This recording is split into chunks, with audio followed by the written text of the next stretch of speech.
ते नव्ह सॅम, बोल ना आजू.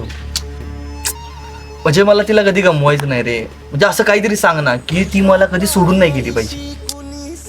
अरे आजू, तू तिला किती पण प्रेम कर आणि तिच्यावरती किती पण जीव लाव, पण वेळ आली ना, जी सोडून जाणारी व्यक्ती असती ती सोडून जातीच रे. असं कसं? ती माझ्यावर खूप प्रेम करते आणि मला विश्वास आहे ती मला कधीच सोडून नाही जाणार. अरे आजू, मी त्या व्यक्तीला बदलताना पाहिले, जी व्यक्ती मला सोडून कधीच राहू शकत नव्हती. खेळ मांडला